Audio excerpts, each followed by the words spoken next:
All right. Welcome, everyone. We'll get started. This is one of those nights where the building's leaning. Do you notice that? I mean, David, you've been in and out of this building a lot over the years, and but it doesn't always lean. So I don't know, there's something wrong with the foundation or something, but what I'm saying is everybody's sitting on this side except TJ. So he's holding down, he's our ballast on this side. Well, there are more chairs over here, which is only because of the camera. And by the way, hello, Jeff and Leslie. If you're watching, you probably will watch this eventually, but it was good to chat a little bit today. They're one of our faithful viewers. I mean, I'm sure there's many of you out there, so sorry to single anybody out, but they just happened to communicate today, which, you know, I love the faces in the audience. Oh, hey, speaking of faces in the audience. But it's also nice to have the interactions with, you guys don't get in on this, but there's people that watch that black thing there on the wall, that camera, and they interact with us. And, you know, we have theological conversations, and there's friendships being built, and there's prayer requests, and there's several really good relationships that are either being renewed or being formed because of that camera on the wall, which is awesome. I'm headed to Florida in a few days. I'll be ministering at Lake Haven Church. Some of you remember Shannon Carroll, who was here. He's just spoken the one time, I guess, but he was here pretty early in Open Fields church history. And I'll be at their church doing a men's advance, and then doing next week from Sunday, I'll be doing their Sunday morning service. So some of those people are watching, and anyway, I just wanted to celebrate that a little bit tonight, because while I always try to address the people in the camera, you all don't get in on that. So it really is a joy. And I'm going to do something before I really get to announcements, but since I'm on this thing of YouTube and camera, remember to like and subscribe. I imagine all of you have.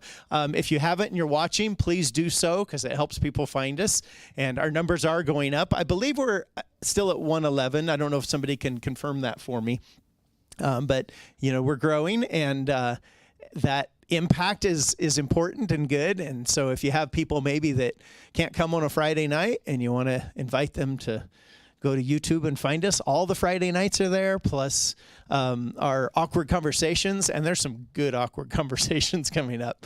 We have a number of them scheduled already that are already filmed, and they're fun. And then the way I see it, I'm not doing every week now, but when something comes up that I feel like, you know, deserves to be shared, and you know, this is a election year, so maybe I'll stay away from it, or maybe there'll be more hot topics that I speak to. But those are all on YouTube, so feel free to push people that direction. But before I do the other announcements, I want to do something tonight. Sandra and I have been talking about how it's good to share stories and to celebrate things that are happening in our lives, and specifically things that we can say, you know, I had this going on, but God. You know what I mean? Where you can say, but God intervened. God, you know, came into play, whether it's through his word or there's many ways that God is involved and active in our lives. And so Sandra and I had talked about, you know, me sharing something tonight, because she's going to teach, and we don't have worship tonight. So we thought, well, it'd be a good night, you know, to do some of these things that we won't do every week, but are just nice to do now and again. So I've been thinking all week, you know, what can I share with you all, you know, that would be something you would enjoy hearing, but also would help all of us just to celebrate, you know, God's just good. And sometimes we don't slow down enough to recognize that or go back. You know, in the Old Testament, they were so good at building altars. And they did that as a point of remembrance. You know, that moment, that thing, that place, or that way to look back and say, look what God did, right? So I finally decided something that you all can appreciate and value that I've mentioned, but I haven't really told you about the story, is this building. And it really is a pretty cool story where, you know, if you ever want to, if you leave here and go out, this is County Road 70, the dirt road, not the paved road, that's 31. but on County Road 70, you could go look out the window, and if you want to, you can get up and go do that. But right over that way, about a quarter mile across the cornfield, well, it's a dirt field right now. I don't know what they're going to put in it. But right across there is the house that Sandra and I owned for years and raised our kids in and so forth. And on the kind of that west side of that property sits a little building. And it's 14, I should know this, 14 feet wide roughly by 36 foot long. And we built that over there when we owned that. It's now their doghouse. Now, they breed dogs, so they've got a breeding operation and so forth, but they're using it as a doghouse. David, you were involved. You were on the board when we built that building, I suspect. So we built that little building, and we started building this ministry out of it. Well, I could quickly discover that it was getting small as far as office space. But the other thing we were bumping into is these short-term mission teams that we would train would come to us often for that training. Well, a lot of the local churches that we were in the habit of using, they have this nasty habit of having church services on Sunday mornings. And we were trying to train mission teams and so forth. And so one day I just was just kind of minding my own business. And this is how I'm going to say it. There are a number of ways you could say it. But I was thinking about this need for facility, for office space, for training space. And yet there was no money in the bank to do anything. And so I was just contemplating this and pondering it. And I just felt like it dropped in my heart, or you could say, I felt like God spoke to me and said, go talk to your neighbor. And I'm like, go talk to my neighbor. This was not a pleasant thought, because one of the challenges that I've faced over the years in ministry is asking for money. That's part of what we've had to do, and it's, there's nice ways of saying it, like fundraising, or I love how Way FM, are you familiar with Way FM, the ministry that runs Christian radio stations? They call it crowdfunding now. They are crowdfunded. And I'm like, oh, that's way nicer than asking for money. So I felt like God said, go talk to your neighbor. So, of course, I talked to Sandra first, and I said, Sandra, please tell me I'm crazy and not to do this. And she said, I think you should do it. So then I talked to people like David and others that were on our board at the time, and I said, I feel like I'm supposed to go talk to my neighbor and just share with him what we're doing and see if he'd like to help. And specifically, it just was kind of in my heart to just ask him, you've got some ground over here. Could we use a piece of that dirt, to build a building on? And the whole time I'm thinking, I have no money to build a building, but I guess if I have the dirt, that's a good start, But I had to go ask him.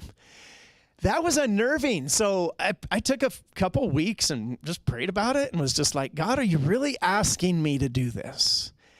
And over time, I don't know if I got more confident or not, but I definitely felt like this was something God was wanting to do. And in order for him to do this, he needed my cooperation. He needed me to help. So there's so much I could tell you, but I ended up meeting with him. I just called our neighbor and I said, listen, I'm not saying his name because I don't know that he doesn't want this celebrated necessarily. A lot of people know he's done this, but if it's on camera, so I'm just going to say our neighbor, and if you want to put two and two together, you can. But I went and talked to him, and I just shared with him. He was aware a little bit of what we were doing in ministry, and I just shared a little bit more about what we were doing. And I said, and listen, here's the need we have. We need more room. We need some office space, and we need some training space. We're just wondering if you'd like to participate in that specifically. Could we just use a couple acres of land? So he listened and he asked some questions and so forth. And he said, give me a couple weeks. Let me take it. Let me pray about it. And I'll get back to you. So a couple weeks later, he comes back to me. And what he came back with just shocked me, because it was evidence to me of when God gives guidance and direction. And that's a lot of times that's right in the word, right in the Bible, right? Where he gives guidance and direction. But then there's these moments where I couldn't go to the scripture, to the Bible, and find a scripture that would tell me what to do about our need as a ministry for office space. I had to tap into the Holy Spirit. I had to listen to God and just say, what would you what should I do here? And his answer was, go talk to your neighbor. I go talk to the neighbor. He comes back to me a couple weeks later, and he said, okay, I've been praying about this, and here's what God's told me to do. And I'm like, okay. He said, first of all, we're going to use whatever amount of land we need to on that corner there at County Road 31 and 70. 33 and 70, sorry. 31's over a mile. Corner of 33 and 70, we're going to use whatever land we need to there, and we're going to build a building. I'm like, okay. And he said, so I'm not going to pay for all of this, but he said, I think I'd like to pay for about half the building. And I'm like, all I asked for you to do was give us a little dirt to use. And he came back and said, let's get this going. And, let me pay for about half the project, including the use of the land. For me, I was deeply humbled, right? Because he came back with doing way more than what I even asked. So now all of a sudden, not only do we have a location and land that can be used, but we have the start. I mean, we can start right away because we have some money to get started, which then gave me the opportunity to say, okay, the other half of the building, we need to fund that. And so we went to work and started crowdfunding. I love that term.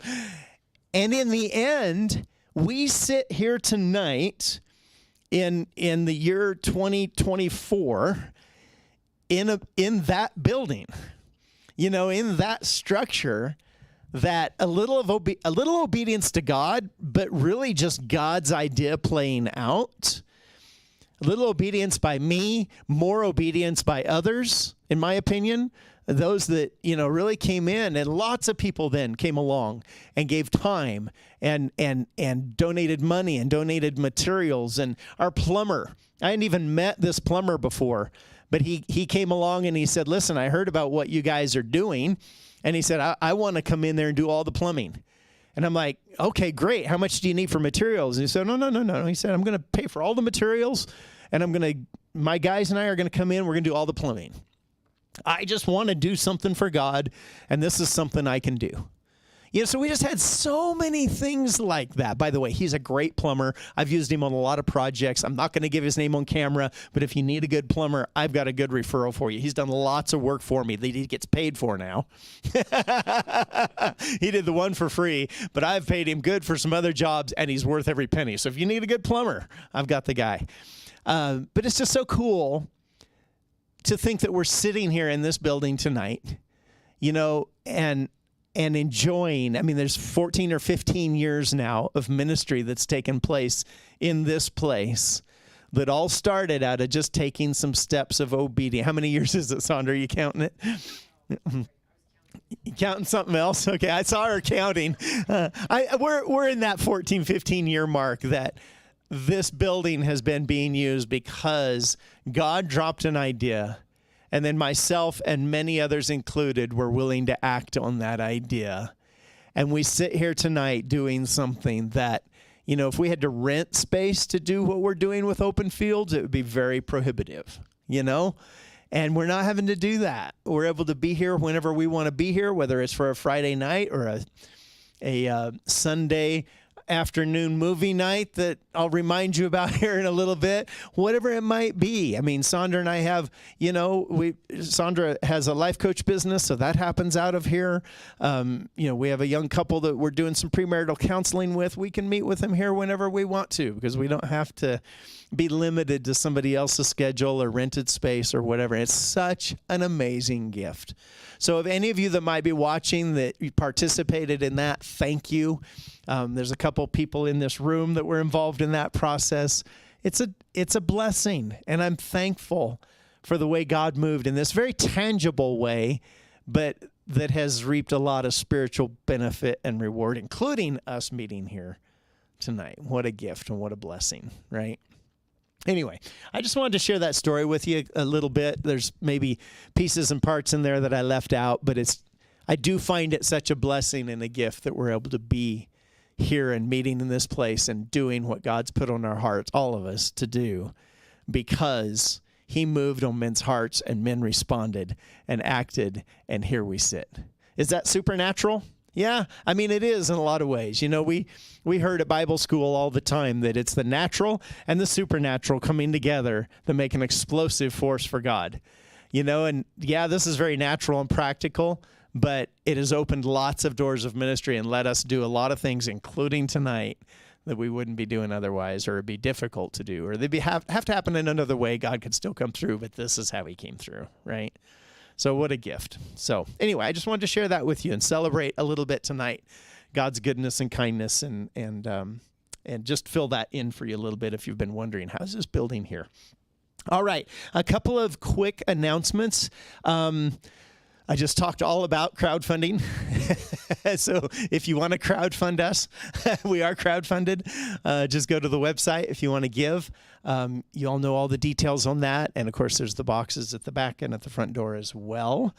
Thank you so much for your giving. The Enneagram Praxis. I was thinking today, this Enneagram Praxis, which is on May 11th, I realized one of the things today that I appreciate, not that the Enneagram did in me, but that helped me to discover, is I am a way more creative person than I thought I was.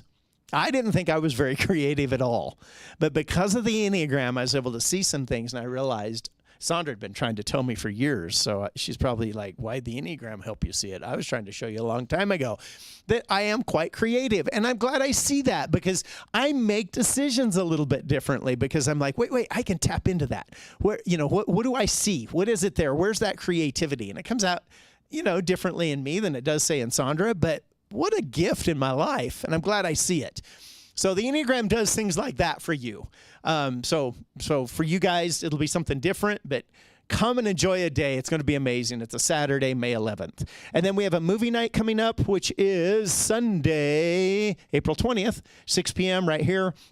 We'll convert this into more like a living room, and there's a few movies already on the list, but you could bring your ideas. We'll just have fun. It's a Saturday? Thank you. It is a Saturday? Okay. But you can come because you're off somehow.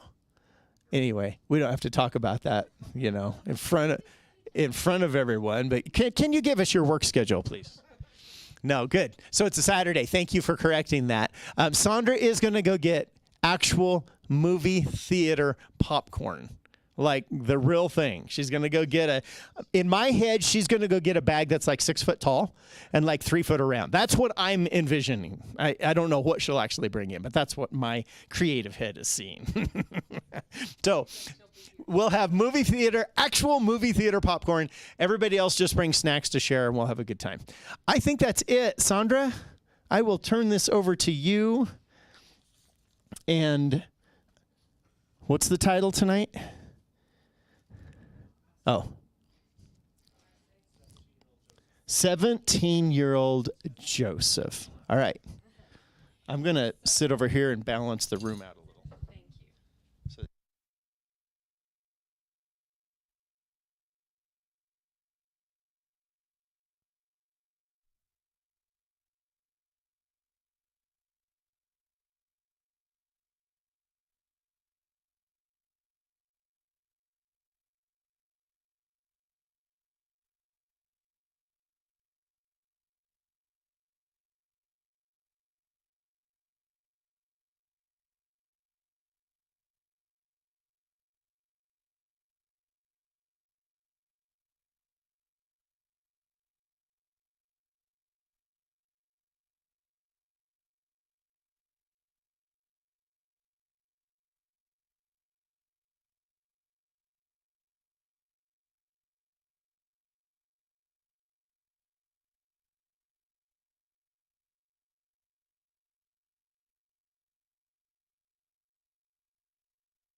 At our house, we've had so much time with him because we were his youth pastors. Like, we've had so much time with him, no big deal. So when you walked into our house, you'd walk in and there's a bathroom here and the door opens this way and the toilet is here. kind of behind the door. So it's kind of behind the door. Well, this guy's over at our house, and in this room, we called it the stair room because it was the stairs downstairs. And so, Kind of an entry too, though. yeah, so Seth and this guy are standing there talking, and I walk in and go sit down on the toilet and start going to the bathroom, like oblivious. I can never blame a dude for being ignorant or oblivious, because I walk in there, I sit down. Now, mind you, the door was like this, so it wasn't like super obvious, but I had been going for a tiny bit, and all of a sudden I'm like, what the? Like, my head registers, this is not okay. He's standing right there, so that I just reach up and slam the door shut. And I don't know if they noticed, but it was so, I was like, God, sometimes my head. Anyway, what made me think of that? There was something that made me think of that. It's absolutely pointless, too much information. 17-year-old Joseph, I don't know. Okay, so we are going to talk about 17-year-old Joseph, what this kid was like. For one thing, we have to realize and understand at 17, they were really considered adult. But I think you're going to find this intriguing, because I certainly did, in realizing what Joseph was like. Now, there's, when you look at Joseph, when he gets into Pharaoh's prison, he's in the pit at Pharaoh's prison. That's years away from what we're going to be talking about tonight. But you understand, like, that's where he ends up, okay? Not ultimately, but for a short time.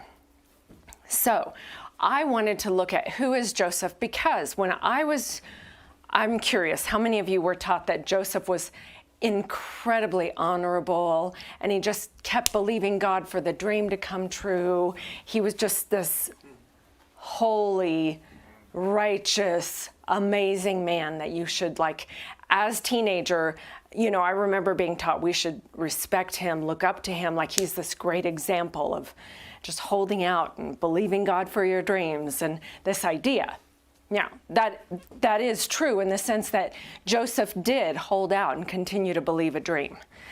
But I want to back away from that just a little bit, because this chapter, Genesis 37, is about Joseph when he was 17. Now, one of the lessons we're going to talk about tonight is that you can learn from others' mistakes. So specifically, you two young boys who are not yet 17 can learn from Joseph, okay?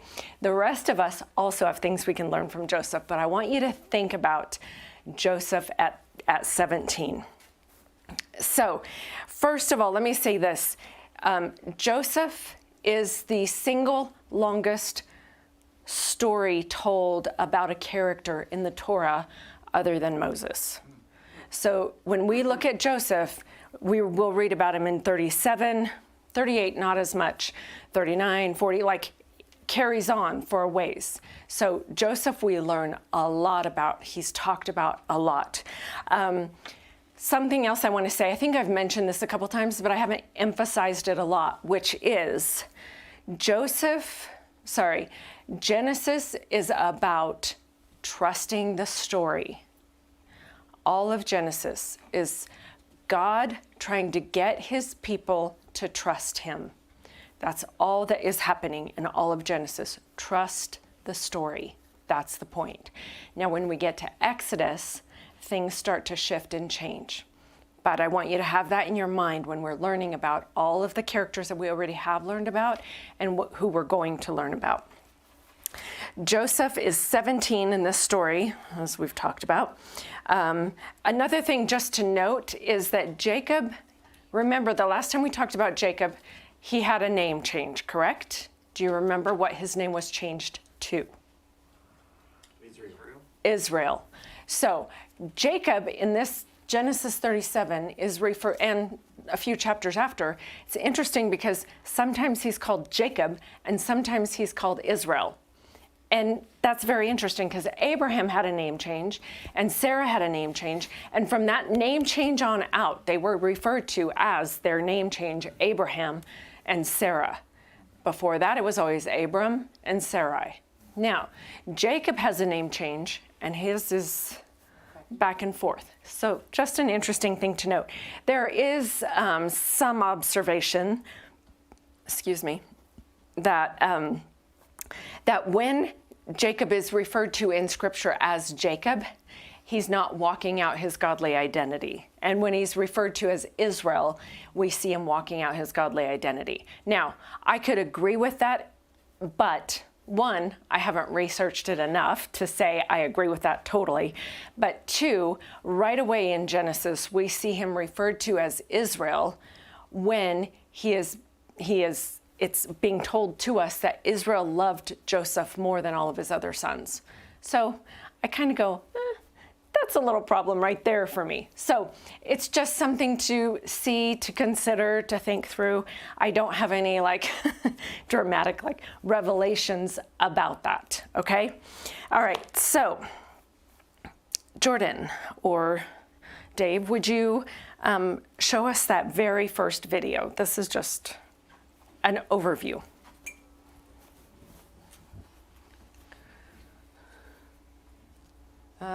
Nope, this is not the right one. The other one, that's the one. You haven't missed anything. Faithful Hall of Fame, Joseph.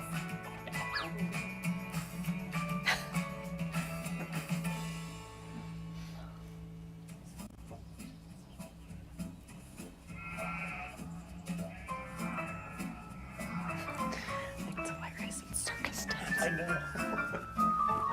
So this is Joseph. Hey! You see, Joseph was the son of Israel and Rachel. Israel loved Joseph more than all 12 of his sons. In fact, he made Joseph a coat to show him how much he loved him. When Joseph's brothers saw this, they hated Joseph. One night, Joseph had a dream. When he awoke, Joseph told the dream to his brothers.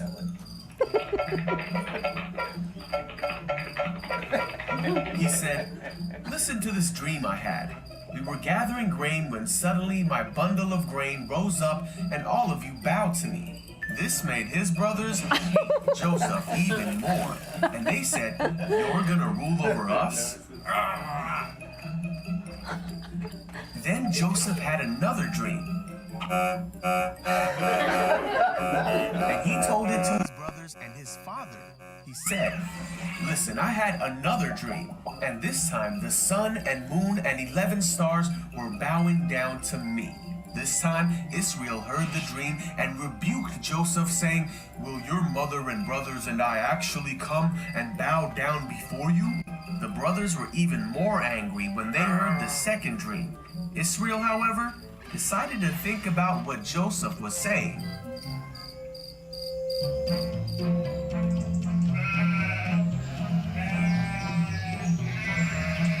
One day, Joseph's brothers were working when they saw Joseph coming to meet them. One of his brothers mocked him and said, "Here comes the dreamer. Come on now, let's kill him and throw him away to be devoured by a ferocious animal. Then we'll see what comes of his dreams." One of the brothers named Reuben wanted to rescue Joseph, so he said, "Let us not take his life. Instead, throw him in the pit." Yeah. So when Joseph came to his brothers, they attacked him. They took the robe their father had given Joseph. They hoisted Joseph up and threw him into the well. Then they saw a group of men from Midian coming towards them. Judah thought it would be a good idea to sell Joseph to these men. So the brothers sold Joseph to the merchants for 20 shekels. The brothers then took the coat of many colors back to their father and made him believe that Joseph had been killed. Israel wept for his son whom he loved. Meanwhile, Joseph was taken as a slave to Egypt to work in the house of a man named Potiphar. For Joseph's story was only just beginning. So that is the basic premise of what we're going to talk about tonight. I don't know if you noticed the people who they sold Joseph to. Did you notice the website that was advertised on their camels? Dabalm.com. DABALM.com. I thought that was funny. I didn't see it till just now. So first time I missed it. DeBalm.com. So that's a really good overview of what we're going to talk about, but I do want to read it. So let's do that. Good thing I have these. Look, I got smart instead of having to keep borrowing Seth's. Good job. Okay. Genesis 37, 1 through 36. Buckle up. Jacob lived in the land of his father's sojournings in the land of Canaan. These are the generations of Jacob. Joseph, being 17 years old, was pasturing the flock with his brothers. He was a boy with the sons of Bilhah and Zilpah, his father's wives, and Joseph brought a bad report of them to their father. Now Israel loved Joseph more than any other of his sons, because he was the son of his old age, and he made him a robe of many colors. But when his brothers saw that their father loved him more than all his brothers, they hated him and could not speak peacefully to him. Okay, that's the first mention of them hating him.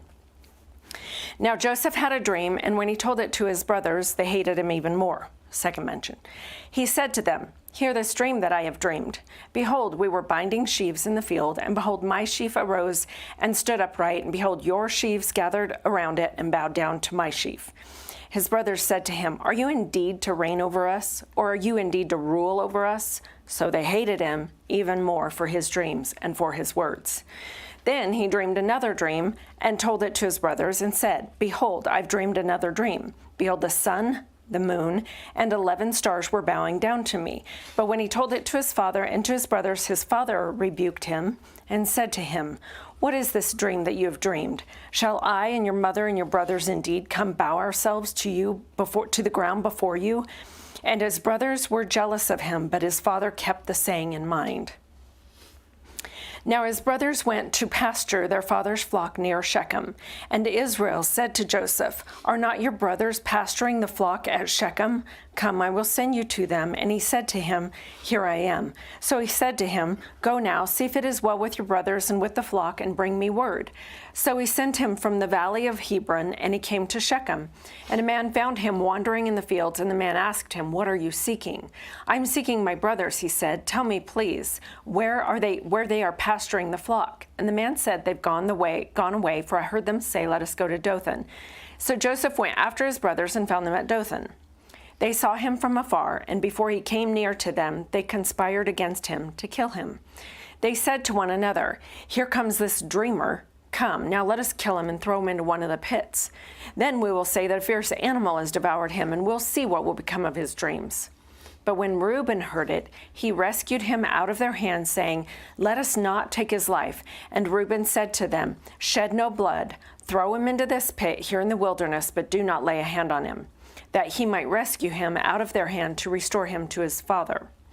So when Joseph came to his brothers, they stripped him of his robe, the robe of many colors that he wore, and they took him and threw him into a pit. The pit was empty, there was no water in it. Then they sat down to eat, and looking up they saw a caravan of Ishmaelites coming from Gilead with their camels, bearing gum, balm, and myrrh, on their way to carry it down to Egypt. Then Judah said to his brothers, "What profit is it if we kill our brother and conceal his blood? Come, let us sell him to the Ishmaelites, and let not our hand be upon him, for he is our brother, our own flesh." And his brothers listened to him. Then Midianite traders passed by, and they drew Joseph up and lifted him out of the pit and sold him to the Ishmaelites for 20 shekels of silver. They took Joseph to Egypt. When Reuben returned to the pit and saw that Joseph was not in the pit, he tore his clothes and returned to his brothers and said, "The boy is gone, and where shall I go?" Then they took Joseph's robe and slaughtered a goat and dipped the robe in blood. And they sent the robe of many colors and brought it to their father and said, "This we have found. Please identify whether it is your son's robe or not." And he identified it and said, "It is my son's robe. A fierce animal has devoured him. Joseph is without doubt torn to pieces." Then Jacob tore his garments, put sackcloth on his loins, and mourned for his son many days. All his sons and all his daughters rose up to comfort him, but he refused to be comforted. And he said, "No, I shall go down to Sheol to my son, mourning." Thus his father wept for him. Meanwhile, the Midianites had sold him in Egypt to Potiphar, an officer of Pharaoh, the captain of the guard. Okay, so let's look at Joseph's character. Just for a minute, tell me what you see in Joseph's character in this story. He's annoying. Annoying. What else? Maybe a little cocky. A little cocky. What else? He's bold. He I is don't know that bold. it's in a good way. Right. Bold. Bold, maybe without good sense. Yeah, maybe. Yeah. Proud. Proud. Yeah. What? Very much so proud. Very much so. Yeah. Very proud. Very naive. Naive. Mm-hmm. What else? What do we call people who tell on other people? Tattletale. Snitch, a rat fink, a tattletale. Right? He's a little tattletale. He likes to tell. He sits around, watches what his brothers are doing, and then goes and tells his dad everything they do wrong.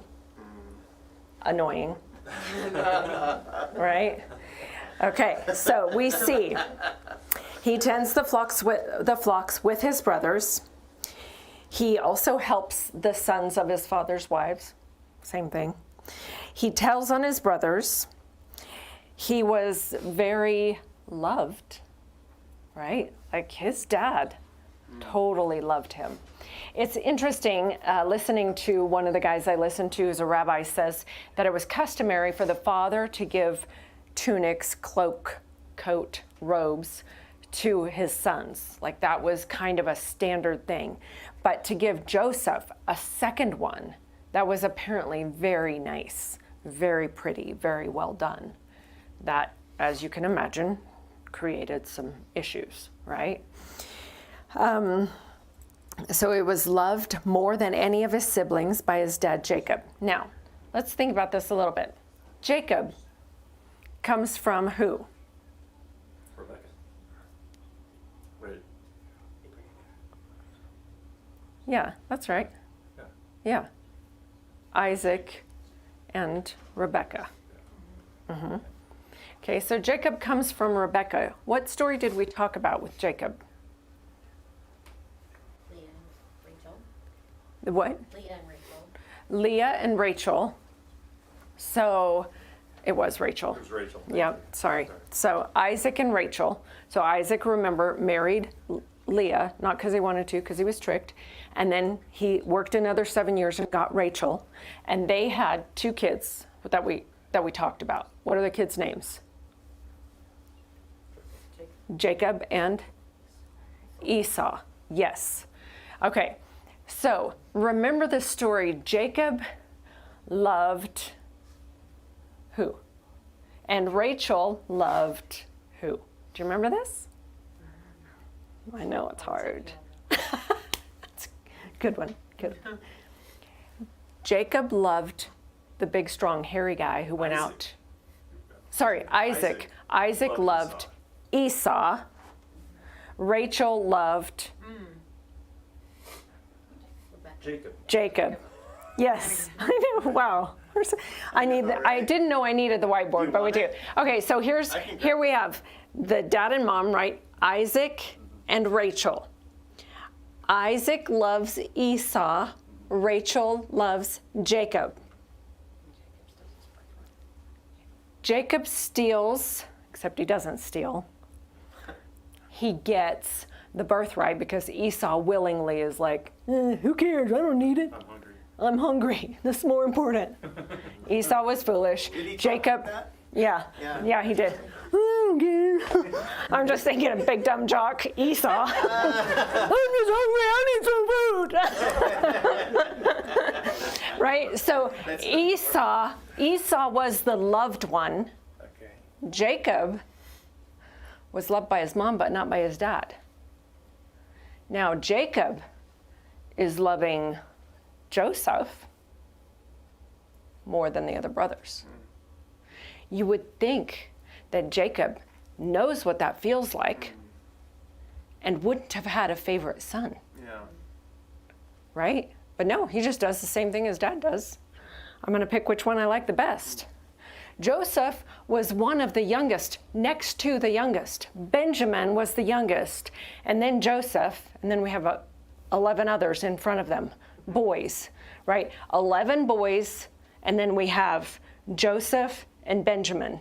And somewhere in there, we know there's a girl named Dinah. We don't know if there's other girls, right?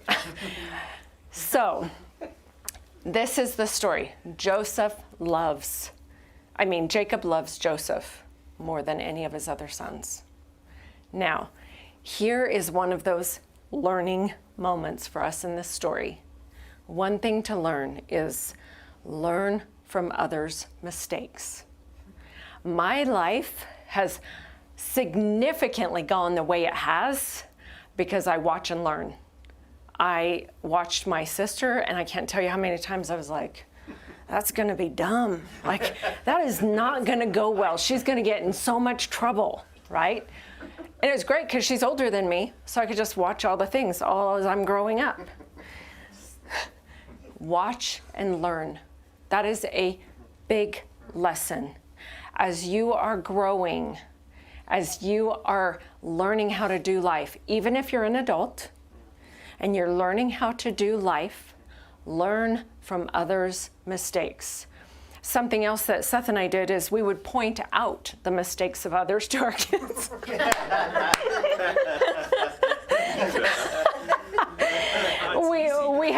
we had different relatives here and there making decisions, and we would make sure to say, because our kids were observant as well, and they would say, why would whoever do that? And we're like, well, let's see how this works out for them. And they would watch and they would learn. Yeah. To this day, my kids make pretty good decisions most of the time, where they're not dumb, right? Like, just don't be dumb. Don't be an idiot. The Office. So this is our first lesson. Learn from others' mistakes. Jacob made Joseph a special tunic. Jacob was very obvious about his favoritism with Joseph. He didn't try to hide it. As far as he was concerned, giving Joseph this coat of many colors made Joseph the Behor, which the Behor in the Hebrew world was just the one who was considered, the firstborn was the one who was going to receive a double portion of the inheritance, right? So you've got 12 sons, counting Joseph. So all of the sons would get a single portion, but because he considered Joseph as the Behor, and he shows this and demonstrates this, Joseph was to get 2 inheritances, 2 pieces of the inheritance. Does that make sense? So we can see that Joseph was in his father's eyes. So maybe Joseph had a little bit of a reason to be cocky, to be a rat-fink, to be telling on his brothers, to be, right? Like he's in cahoots with his dad. So the brothers hated Joseph a lot. And we can all understand why. Because Joseph was all the things we already talked about. Remember, he's 17. And even though 17 could have been considered an adult, Joseph still acted like a 17-year-old. A spoiled, arrogant, cocky. I remember when we were youth pastors, there was a kid in our youth group that was incredibly handsome. Sorry, David, you were as well, but that's not who I'm talking about. But there was this kid. But there's this kid in our youth group. He didn't come a lot, but he was very cute. And I remember sitting around talking with the girls at one point, and they were like, he's so, and they were just complaining about this one kid. And I was like, why are you guys so mean to him? And they were like, he's so cocky. He thinks he's so cute. And I was like, I mean, he kind of has a right to be. Now, that doesn't work out well for you if you are. But my point is, Joseph acted like a lot of 17-year-old boys act, right? Cocky, proud, arrogant, I got this, willing to snitch on his brothers. That's who he was. And he did that because he got all the favor from his dad. So why not? Why not act that way? Now, it's interesting. I don't know if in this version, but in the Hebrew scriptures, within 5, let me get this right. There are 3 times in 5 verses that the scripture tells us his brothers hated him. His brothers hated him so much they couldn't speak a civil word to him. There was no peace had between them. They couldn't say any nice thing to him. That's how much they hated him. I want you to understand the family dynamics going on. So put yourself in that family. Here Joseph is number 11, because Benjamin would be 12. Number 11 in the birth order, and yet he's the most loved by his dad. Joseph is in cahoots with his dad in that he tells his dad anything that goes wrong with the brothers. The brothers hate Joseph so much they can't say one kind thing. The scripture, if you look back at, I don't remember what verse, but it says they could not speak a peaceable word to him.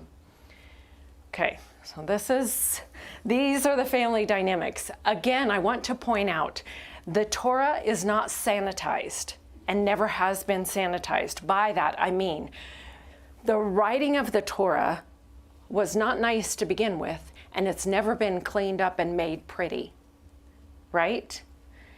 Most religious books that you will read are pretty. They are sanitized.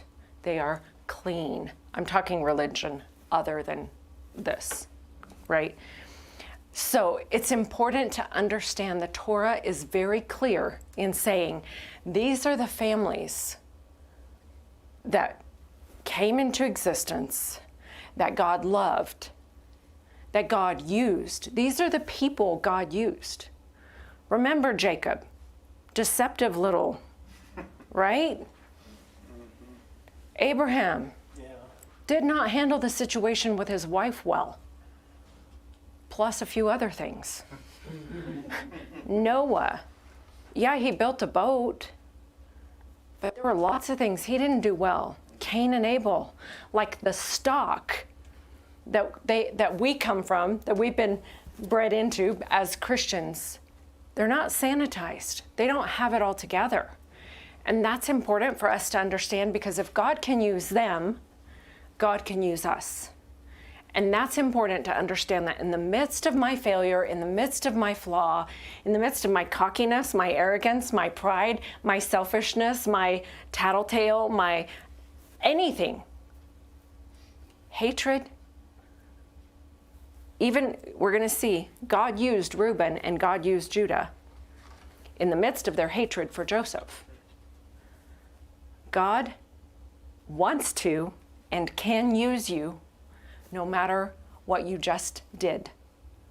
I don't care if you just stole $100 petty cash from your job an hour ago.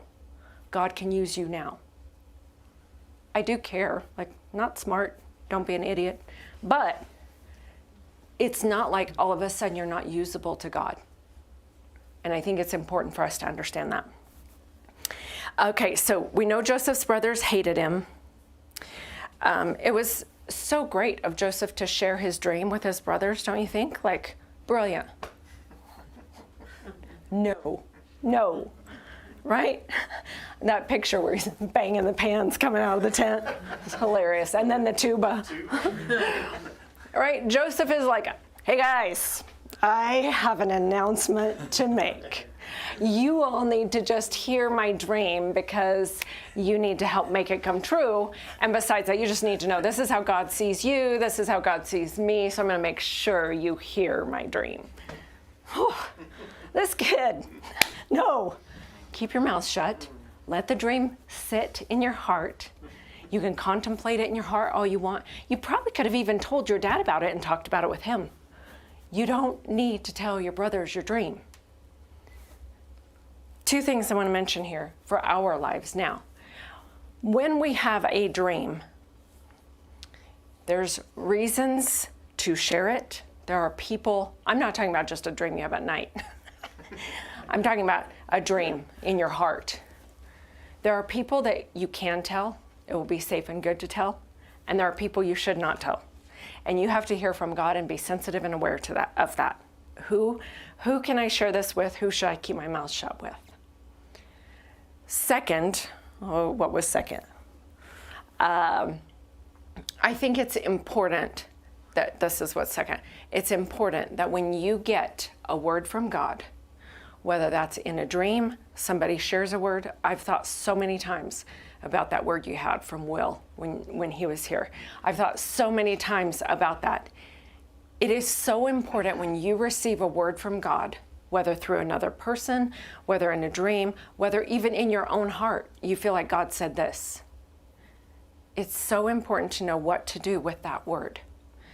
So, let me just give you a little sideline of what to do with a word or a dream from God. You should definitely write it down. If it feels like something that your heart connects to and you're like, oh, that's right. Like, there's no way that was anything other than God. Great. Hold on to that dream, hold on to that word, and apply trust to it. God, like, this is what you said. So I'm going to go ahead and keep living, but I'm expecting this word to come to pass. This is what you wanted for us. This is what you said for me. This is what you said to me. So here it is. I'm holding this in front of you and even more in front of myself so that I see it, so that I remember what you said, okay? So that's one thing. If it doesn't connect with you, doesn't fit in your heart, you don't think it was God, don't just, you can just throw it out if you want to. But I would highly encourage you, write it down and simply put it to the side. You know, we would say, put it on the shelf. Wait and see. Does that come true 20 years down the road when you could have never seen for it to come true? But now 20 years down, you're, remember that? Right? So I want to encourage you. This is what we call, some people call, stewarding the word, stewarding a word. Like, hold on to it, honor it. You can put it aside if you want to. If you think it's completely wrong and false, whatever, okay, let it go. But if there's even a potential that it might be true, might be good, might be accurate, fits your where you're at now, I would highly encourage you, write it down and keep it in front of you. Remind yourself of that. Remind God of that. Joseph could have saved himself a lot of trouble if he had just known that dream. Write it down. Maybe talk to your dad. Other than that, keep it in front of your own heart and your own eyes. Okay? So that's just a practical thing I wanted to take out of this story. So Joseph kindly shares his dream. His brothers hate him even more, as if they didn't already hate him enough. And then he has a second dream. There's an idea here because, so we have 2 dreams here. And then when Joseph gets to Potiphar's house, there's 4 dreams that Joseph ends up interpreting. So there's this idea of a second dream coming that supports the first dream. And we could talk a lot about that, but it's just an interesting thing to be aware of. So he dreamed again, and this time it wasn't the sheaves bowing down, it was the sun and moon and stars. Sun and moon representing Jacob and Rachel. Rebecca. Rachel. No, because Rachel had Jacob. Isaac and Rachel. And Leah. Rachel Right. and Leah were married to Jacob. No, Rachel and Leah were married to Isaac. Yeah. No. Oh my word. Anybody? Okay, at any rate, we don't have to know this. The sun and moon represent father and mother. Okay? Yeah, I need that whiteboard family tree. Okay, now when Joseph now shares this dream, Jacob berates him, speaks to him. Interesting. Jacob is now like, son, You think we're going to bow down to you? You think I'm going to bow down to you? That's not going to happen. Was the father not present? At the first one. The first one apparently he wasn't present, or he was like, okay, I don't know. He wasn't in the first dream. So Right, he Joseph wasn't, he doesn't need to him. tell him about it because he wasn't in the dream. But the second dream is where the father and mother bowed down. So Joseph shares, Jacob berates him and says, no, you think we're going to bow down to you? And then the verse right after that says, but Jacob kept this in his heart. Interesting. Because Jacob says no, but he also has this sense, right? There's something here. And so he keeps it in his heart. So his brothers were angry with him in verse 11. And all I can say is, duh. Right? His brothers are upset with him. So anger, I want us to get this. This is lesson number 2. Anger in your heart will fester and it will become toxic. And it will become toxic for you first, and then it will become toxic for those people that you are angry towards, that you are around. Even anger will even become toxic to your family, even if you're not mad at your family. Whoever you're with will experience that anger. You know, I like watching chef shows, and they always say the way that you cook will come out into your food. If you're cooking nervous, if you're cooking worried, if you're cooking angry, it will come out in your food, and people will not like the flavor of it because it will come through. And I think that about art. I mean, any kind of art. If I paint while I'm angry, that painting generally shouldn't show to anyone. It's not going to be a blessing. So it's important to understand that what is in your heart will come out. So if we are going to be angry towards a person, whoever that is, whatever the situation is, that will create toxic stuff in you. It will become a poison. This is why forgiveness is so huge and so important. I'll think if I'm going to say that or not.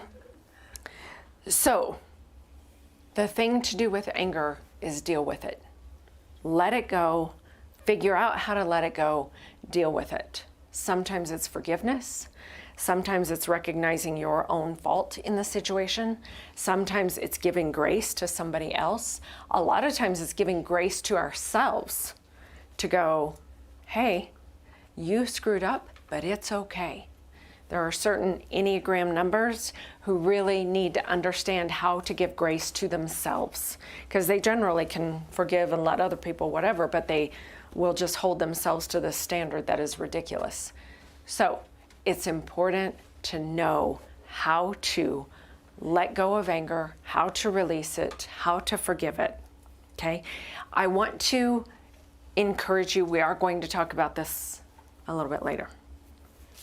Okay, so his father kept the matter in mind of the dreams. Now, he sends Joseph out to check on his brothers. Joseph goes and finds the brothers. The brothers see him coming and they say, let's kill him. Anger, hatred, killing. That's how it goes. So hatred, anger, killing, right? So they're ready to kill him. They can't speak a kind word to him. They're ready to kill him. They're plotting this. And Reuben, who is the oldest of all the brothers, says, wait, let's don't kill him. Let's just throw him in the pit. Interesting. Probably he's going to die in the pit anyway. What's the difference? But whatever. Reuben apparently has some softness in his heart somewhere for Joseph. He's just trying to buy something. Yeah, and he says he's going to, later he wants to come back and rescue him. That is, Scripture does say that. So Reuben decides, let's be responsible, even if everyone still hates him, so let's just throw him in this pit. So they all agree, they gather around. Now, here's something really easy to look past. It says, and they stripped him of his cloak, and they threw him in the pit. Okay, I want you to put yourself in Joseph's shoes. You have on this beautiful coat that your dad gave you. Your dad and you are like this, so close. Your dad, you haven't kept secrets from your dad. He loves you because you are telling on your brothers. Like, there's no you and your dad are close, and your dad gave you this special coat. It's expensive, it's quality, you wear it a lot because it's so valuable to you. You're standing there and 11 brothers surround you and strip you of that coat. What are some of the things that you feel?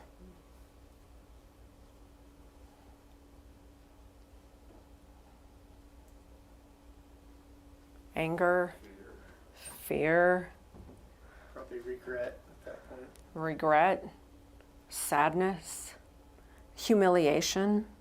I don't know, like, even though he's not naked, right? Still, like, taking off anything I'm wearing, even if I'm not naked, doesn't make me comfortable. Like, there's an amount of humiliation in that, right? I'm pretty sure at this point, Joseph was like, ugh. All of a sudden, the world isn't his. All of a sudden, he's not all that, right? Jordan, you want to hit that video for us? This is a short one.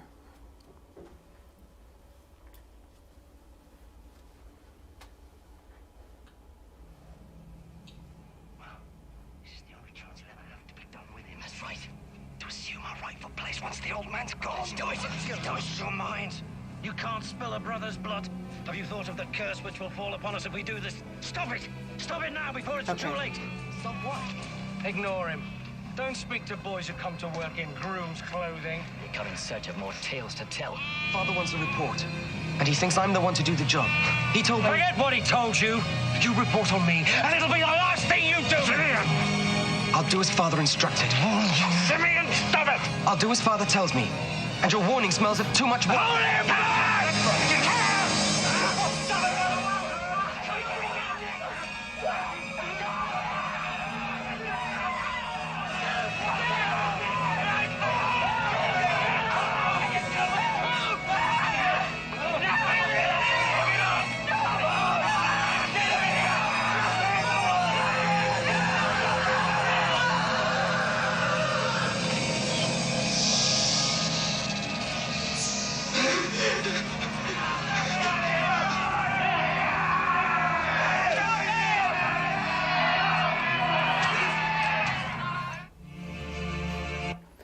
Very dramatic, but I think that's probably very much what it was like, right? Like, these were not kind brothers who were just like, we're sick of you, right? This isn't a sitcom.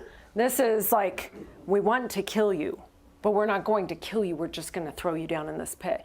And something that I never thought about is the fact that what is in that pit? Like, quite probably, we know there's no water because the scripture says that. Spiders, snakes. We don't know how long he was in there. Doesn't tell us how long he was in there. It was a good, quick, come to Jesus lesson for Joseph, right? There was all of a sudden this big like, oh. So I think this is a huge moment in Joseph's life. I love that they portray a good 17-year-old, and even like his face is very, like he looks like the do-gooder, right? He just looks like this, I'll tell Dad on you, like he just has that face.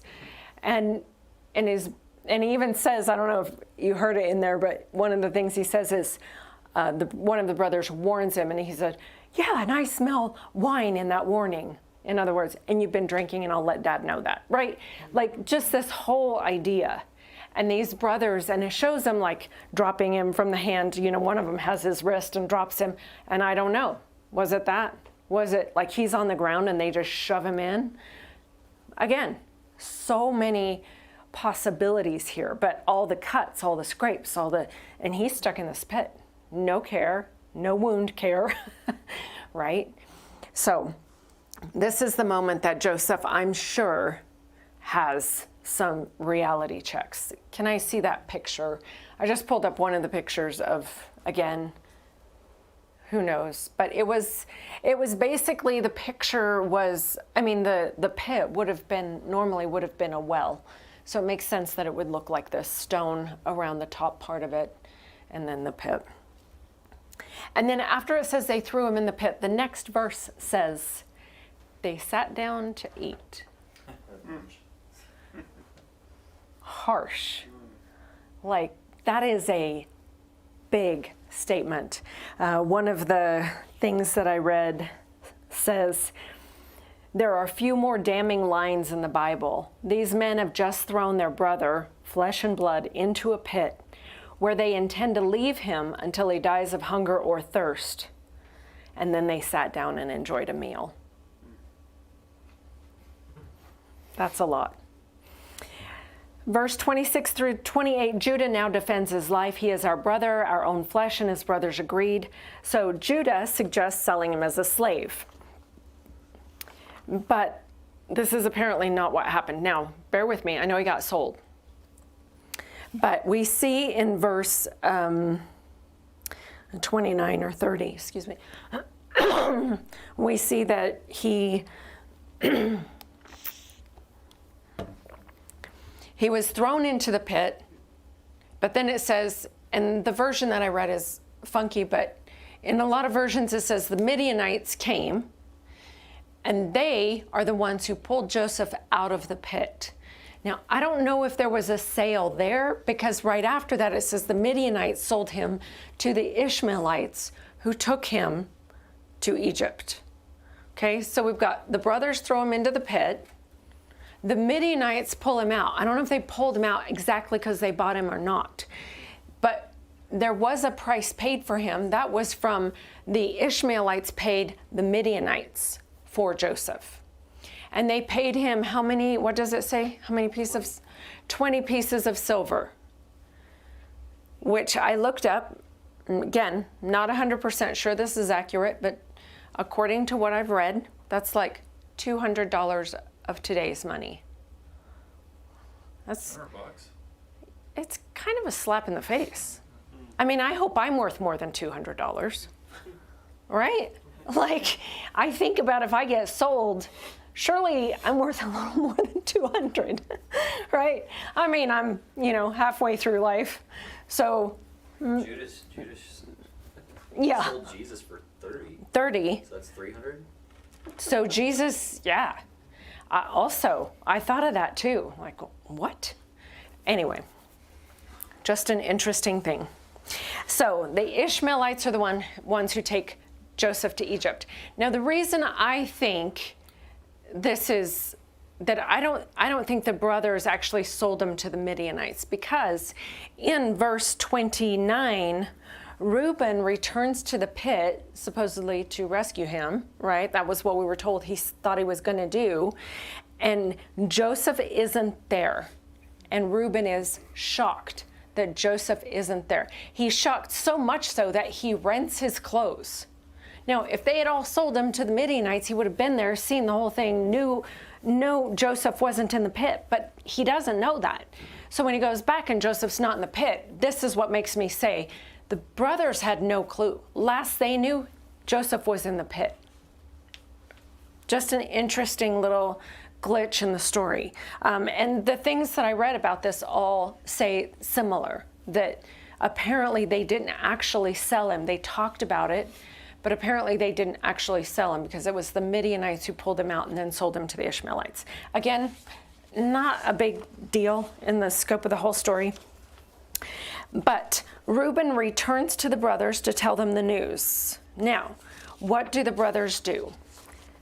They kill a goat, or a kid, which I assume is a goat. They kill the goat. They take his tunic. They rub it through the blood of the goat so that they can take that back to their father and say, something happened to Joseph. This is interesting, because you think about the way Jacob got the blessing from his father. Jacob and his mom, whoever the heck she is, Rachel or Rebecca, Jacob's mom and Jacob kill a goat in order to make a stew, in order to use the goat's fur, in order to deceive his dad. Just random acts of karma happening here, right? Because now these brothers have killed a goat, in order to drag the tunic through the blood, in order to show to Jacob, who did the same thing in a sense with his dad, right? And this is something else we see all through Genesis. We see these stories repeated. Genesis 38, I would encourage you to read that. We're going to talk about that next time. And it's interesting because it seems like it has nothing to do with anything else. It's about Judah. We aren't even told hardly anything about Judah. But here's Genesis 37, and we see this dragging of the tunic through the blood. I'm just going to give you a little glimpse of next week, dragging the tunic through the blood. And they take it to their dad and say, do you recognize this? That's what you need to know for next week. Do you recognize this? Okay. All right. So it says that they sent it, the tunic, and then later in the same verse it says they sent it and they brought it to him. Weird again. In the Hebrew, they sent it means they sent it by messenger. And then they brought it to him. So, again, do what you want with that. To me, it shows, again, the hardness of the brothers' hearts because they sent it by messenger. Ugh. Now, I don't know if Jacob saw it right when they sent it because then it says, and they brought it to him, okay? So, again, just an interesting thing to note. And Jacob sees the tunic and makes massive assumptions, fair assumptions, that Joseph has been killed by an animal, guilty. Jacob feels terrible. He feels guilty. He shouldn't have sent his son alone to go check on his brothers. Now his son is dead because he's been torn apart by an animal. That's why there's all this animal blood on the tunic. And the brothers don't go, no. They don't even bother to say, well, we don't really know what happened to him. They certainly are not going to say we drug his tunic through blood. We see how angry and hateful the brothers are, that even to their dad, they can't say, no, Dad, don't assume that we don't know. Like they can't even pretend, make up a lie, nothing. They let their dad think his favorite son is dead. And we see that Jacob rends his clothes and goes into a deep place of mourning. Now, in these days, I don't know if this is still true in Hebrew culture, but in these days, in the Hebrew culture, as soon as somebody found out about the death of their loved one, the mourning would start from the moment they found out about the death, and they would mourn until the body was buried. When the body was buried, they would mourn another 7 days, and then they would stop their mourning and they would go back to being about life. So when they would mourn, there would be tears, there would be ashes, there would be shaving of the head or the beard. They would lay on the ground and they would slaughter an animal. I don't remember which kind of animal it said, but they would slaughter an animal and put on sackcloth, which was made out of the fur of the animal. Very itchy, very miserable, very uncomfortable. I find this fascinating because you think about, you would have no doubt when somebody was in mourning. And I really wish it was the case today. I think about how nice it would be for everybody to know you're in mourning because people could love on you. At the same time, many of us would be like, I don't want anybody to know that, right? We have our faces that we need to put on. But I just find this a fascinating thing. Now, here's the thing. Because Jacob didn't have a body to bury, there was no end. There was no closure. All he's got is mourning. And it says that he goes into this deep mourning. The brothers still don't tell him.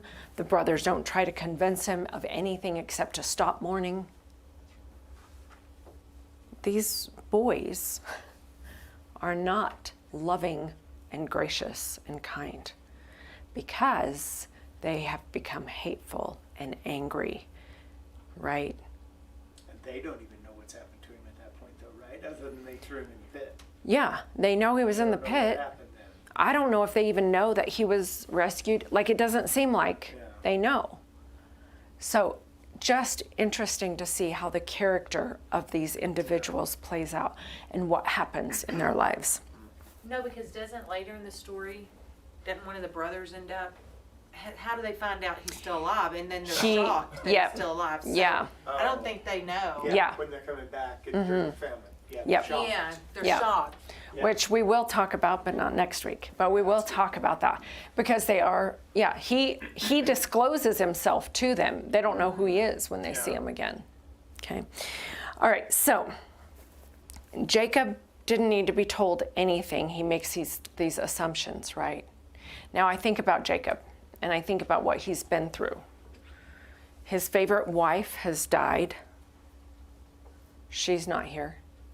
Now his favorite son has died, in his mind, has died. Jacob is going through a lot. Here's lesson number 3 in our story tonight is this. I think probably Jacob had this expectation of bad things. Because it's easy to do. When you've been through hard things, it's easy to have this expectation of the next bad thing. There's this phrase, when is the next shoe gonna drop? When is the other shoe gonna drop? When is the next bad thing gonna happen? And we can get in those modes, especially if we've experienced hard things.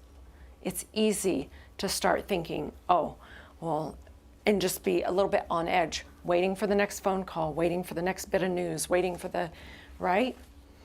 So it's important to be aware of what's going on in your heart, in your head. It's important to pay attention to, do you have a silent voice, a voice in your head just waiting for the next bad thing?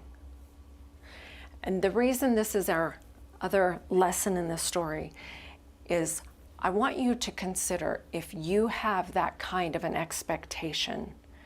I am not condemning you. I've experienced it. In fact, I've experienced it recently. I've experienced having that kind of a dark expectation. And I want to tell you, if that's going on for you, and you're just like, when is that next phone call? When is that next piece of bad news? When is that next terrible thing going to happen? If you're living in that space, I want you to use that as an indicator that you have forgotten the character of the God that you love and the God that loves you. That is not to say everything is hunky-dory on the earth and everything goes just beautifully because you love God and He loves you. I'm not saying that. But if there is an expectation of evil, it is an indicator of fear. It is an indicator of shame. It is an indicator of guilt. It is an indicator for you. And I want you to just make note of that in your own heart and head, that if that's my expectation, I have forgotten to trust.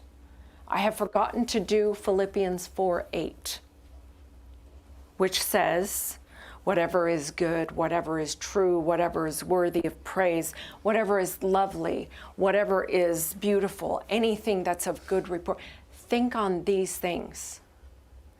If you've got that kind of an expectation going on, it is a good, like, warning, warning, warning sign for you to go, wait a minute, I'm not doing Philippians 4:8. So that's our third lesson. I want you to take that in because I think that's an easy place to get to, especially in America today. Everything is fear-based, warning-based, all these things. The politics are going south, and you can get it all in 5 minutes on your phone. And it's important that you put that aside. It's important that you learn to do Philippians 4:8. Whatever is good, whatever is true, whatever is worthy of praise, whatever is lovely. These are the things that I will think on. Okay? So that is my encouragement to you for this story in this place. Jacob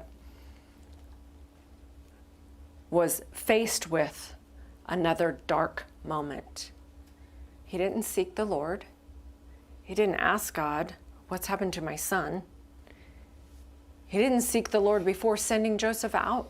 Like, it doesn't tell us anything about Jacob, like, calling out to the Lord. And in fact, when he thinks his son is dead, he says, I'll mourn, and I'm just going to mourn until I go down to Sheol with him, which was Sheol was like a resting place because there wasn't the redemption yet. Okay, so the brothers' hatred goes to the next level. They don't correct him. I wanted to read this real quick. Jacob quickly moved through 3 stages of escalating horror. First, he realized he was looking at the tunic that belonged to Joseph, covered in blood. From that, he concluded Joseph had been killed. And finally, he inferred Joseph's death was terror-filled and torturous. The brothers did not actually tell their father that Joseph had been devoured by a wild beast. They just presented him with their manufactured evidence and let Jacob come to this logical but incorrect conclusion on his own. They probably prided themselves on having technically not lied to their father. Along similar lines, they did not actually sell their brother into slavery. They simply left him in a pit to be picked up by slave traders. Their ruse worked. Never in his life did Jacob hold his other sons responsible for Joseph's death. Crazy to think about. Yeah. So,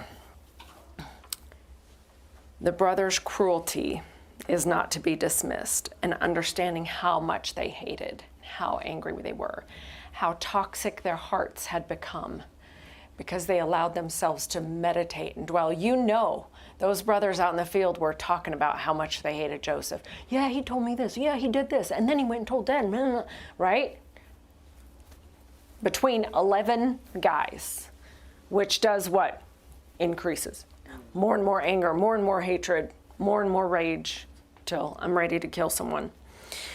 So, is there a glimmer of hope that the brothers feel some remorse? Or is this speaking of Jacob's grandsons? In verse 35, it says, all his sons and daughters sought to comfort him, but he refused to be comforted, saying, no, I will go down mourning to my son in Sheol. Thus his father bewailed him. Don't know. Sometimes when the Hebrew says sons, it can be referring to grandsons. We don't know. Are they sad because of what their father is experiencing? Is there any remorse? We're not really told. All we know is this is the end of this story. And we know now Joseph has been sold to Potiphar in Pharaoh's house. And that's where we're going to stop tonight. But I want you to think about God's character in this story. Where and what do you see in God's character in this story? Is God angry? Is God hateful? Is God judgmental? Or do you see something else? And I want to talk about this for the last little bit here. That means you're talking as well as me. So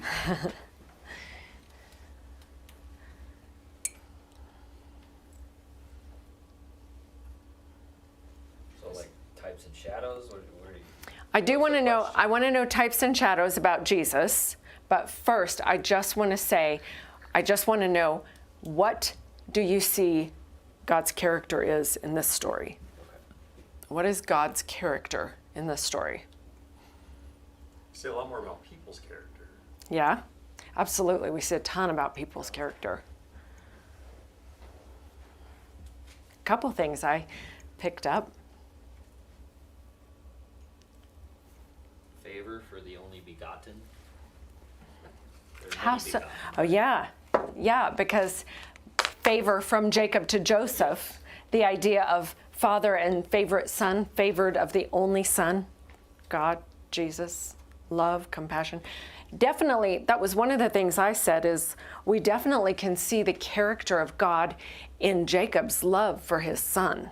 Now, there's some mess in their humanity in there, but we can see how a father can love his son. In this case, so God does that with all of us. Right. We're all his favorite.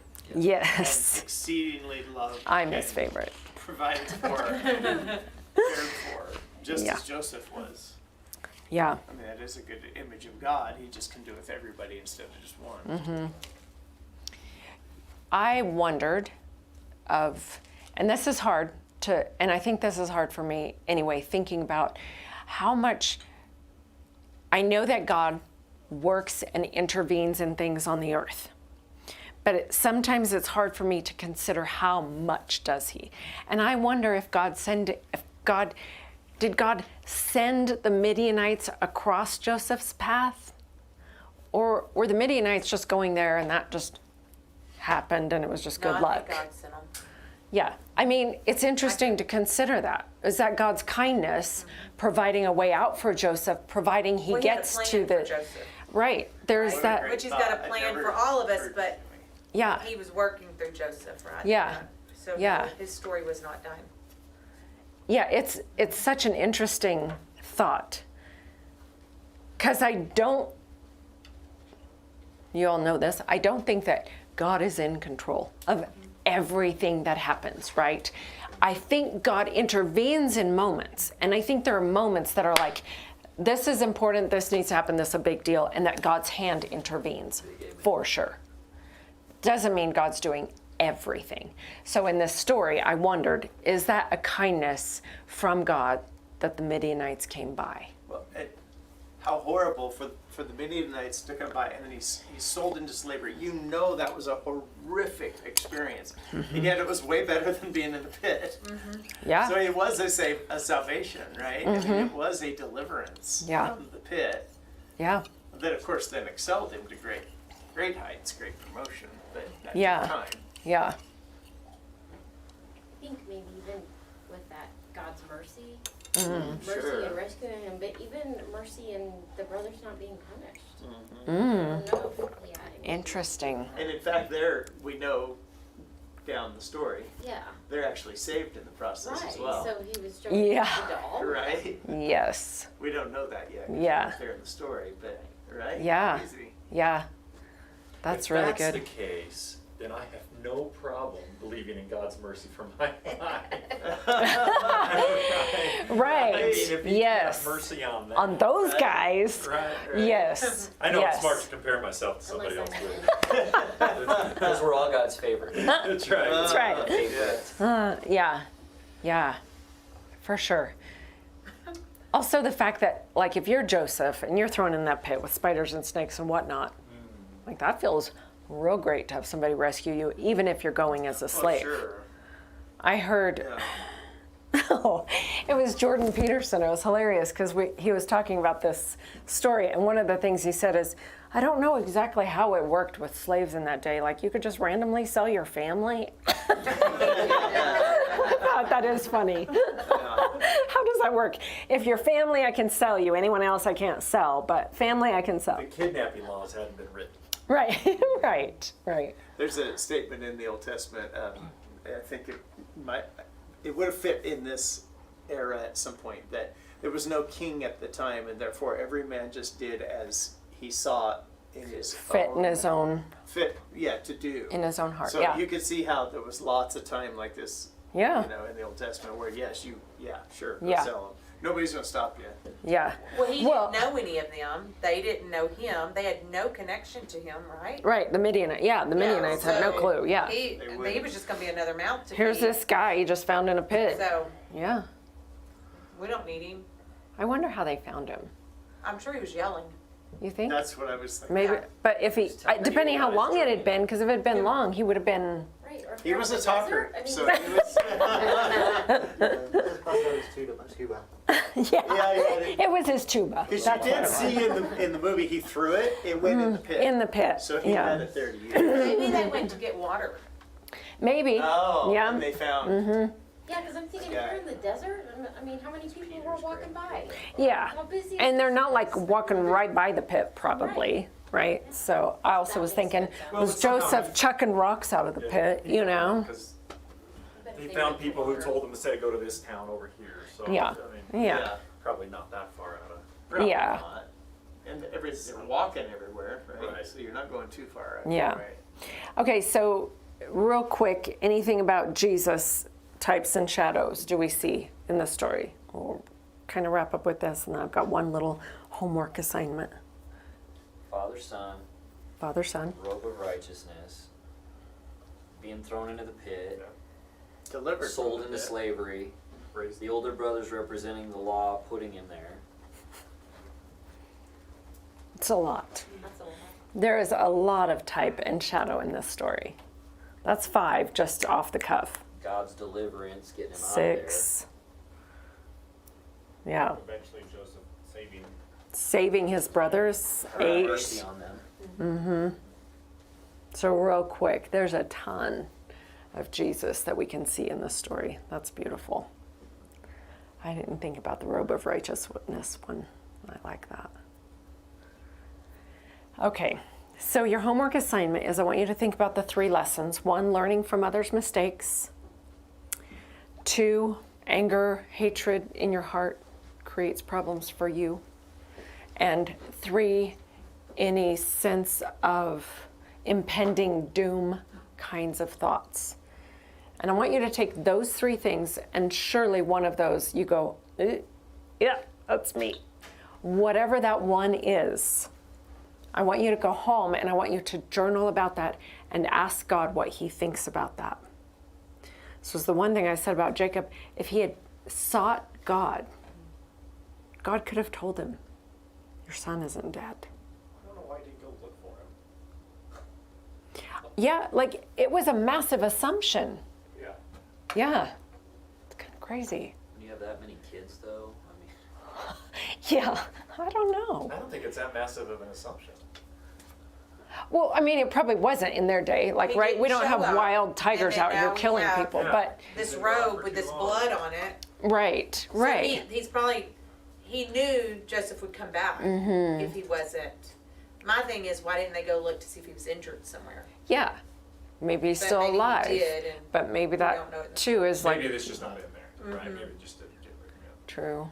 well, if Jacob was a deceiver, and you have all these kids, they're going to be out supplanting things too. Mm-hmm.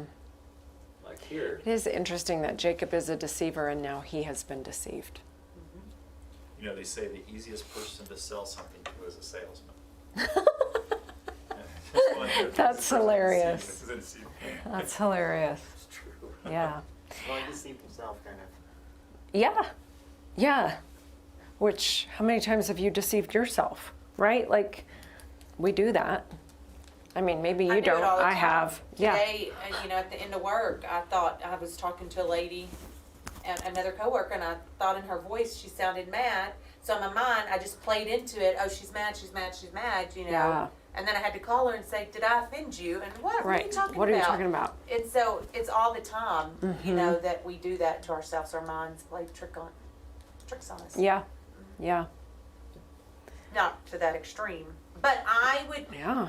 He'll tell you if something, my mind immediately goes to the worst. Mm-hmm. It has to do with my kids. Yeah. Last Friday night, Turner, I get home from church.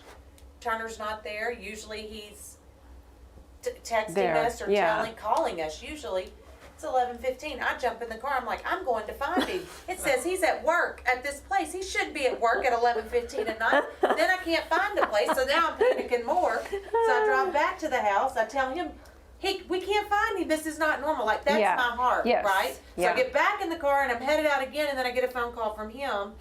Turner just called. He's on his way home, and I'm like, but my mind, Yeah. all of a sudden, I knew he was in a ditch somewhere. I knew he was dead somewhere. That was mine. Right. Instead of saying, oh, Yeah. God, Yeah. give me a peace, right? Yeah.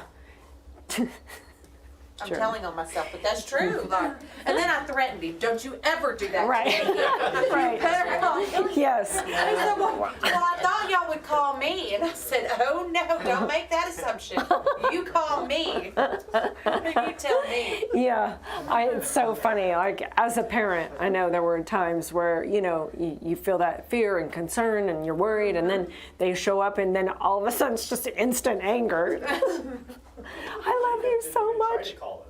What? Or get a car and go look for him. Come on, Jacob. That's how we're learning from Jacob. Make a call. Jacob didn't do it. Learn from his mistakes. Send me that extra text. Send a text. Yes. All right, let's pray and close. Father, thank you so much for giving us the Torah, for giving us the scriptures, a place and a way for us to learn. Father, thank you for showing us that you love your people and that you use your people and that you are merciful to your people. Father, I thank you that you can speak to our hearts and you can show us things that are and are not to come, that you can help us to learn from the brothers, not to be angry and hateful, to learn how to let those things go, that you can help us see how we can learn from others' mistakes, and that you can help us learn how to honor dreams and visions that you give us. And Father, I thank you that you help us also learn how to not have that sense of impending doom, but rather how to learn to trust you and do what Philippians 4:8 tells us to. I thank you that you give us insights and all the wisdom that we need, because we have been given the mind of Christ. That's what your scripture says. It's what you say to us, that you gave us the mind of Christ so that we can think like you, so that we can believe what we need to, so that we can become and grow and become more and more like you. And Father, I know from scripture that the things that we look at and the things that we gaze upon and the things that we worship are the things that we will have more of. And so, Father, I just commit now in my own heart to really begin to gaze upon, view, meditate, think on those things that Philippians 4:8 talks about, to recognize your beauty and your kindness and your favor.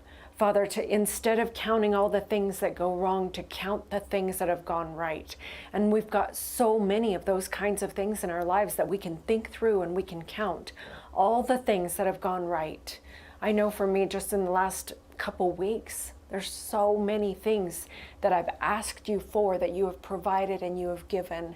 And Father, I'm greatly thankful, very deeply grateful for those things.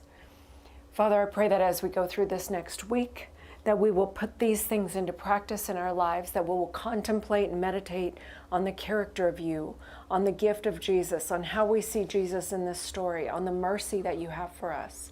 Help us to connect to your heart, Father, daily, not just when we're in crisis mode, not just when we're in the stress, but to connect to you moment by moment. Father, I ask that for me specifically, that you'll help me to connect moment by moment with you.